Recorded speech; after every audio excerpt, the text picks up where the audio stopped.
Thomas comes to breakfast.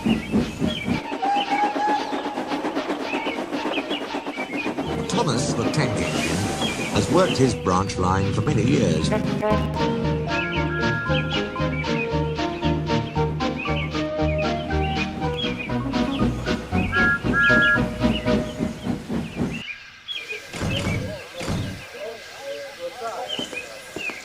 You know just where to stop, Thomas. You could almost manage without me. Thomas had become conceited. He didn't realise his driver was joking. Driver says I don't need him now. Don't be so daft. I'd never go without my driver. I'd be frightened. Pooh! I'm not scared. You'd never dare. I would then. You'll see.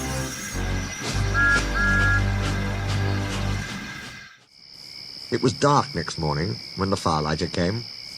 Thomas drowsed comfortably as the warmth spread through his boiler. He woke again in daylight. Percy and Toby were still asleep. Thomas suddenly remembered. Silly stick in the muds. I'll show 'em. Driver hasn't come yet, so here goes. He cautiously tried first one piston, then the other. They're moving. They're moving. I'll just go out. Then I'll stop, and whoosh! That'll make 'em jump. Thomas thought he was being clever, but really he was only moving because a careless cleaner had meddled with his controls. He soon found his mistake. He tried to whoosh, but he couldn't. He tried to stop, but he couldn't. He just kept rolling along. The buffers will stop me, he thought hopefully. But that siding had no buffers. It just ended at the road. Thomas's wheels left the rails and crunched the tarmac. Horrors! Thomas shut his eyes.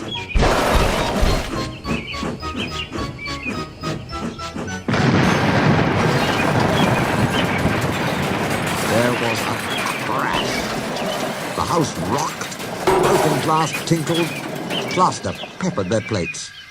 The station master's family were having breakfast. They were eating ham and eggs. Thomas had collected a bush on his travels. He peered anxiously into the room through its leaves. He couldn't speak. The station master grimly strode out and shut off steam. His wife picked up her plate. You miserable engine. Just look what you've done to our breakfast. Now I shall have to cook some more. She banged the door. More plaster fell. This time it fell on Thomas. Thomas felt depressed. The plaster was tickly. He wanted to sneeze, but he didn't dare in case the house fell on him. Nobody came for a long time. Everyone was much too busy. At last, workmen propped up the house with strong poles. They laid rails through the garden, and Donald and Douglas, puffing hard,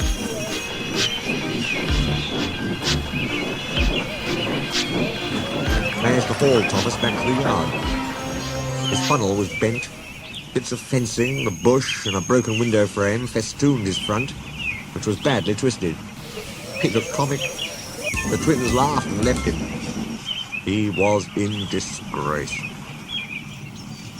You are a very naughty engine. I know, sir. Oh, I'm sorry, sir. Thomas's voice was muffled behind his bush. You must go to the works and have your front end mended. It'll be a long job. Yes, sir. Meanwhile, a diesel rail car will do your work. Diesel, sir? Yes, Thomas. Diesels always stay in their sheds till they are wanted. Diesels never gallivant after breakfast in station masters' houses.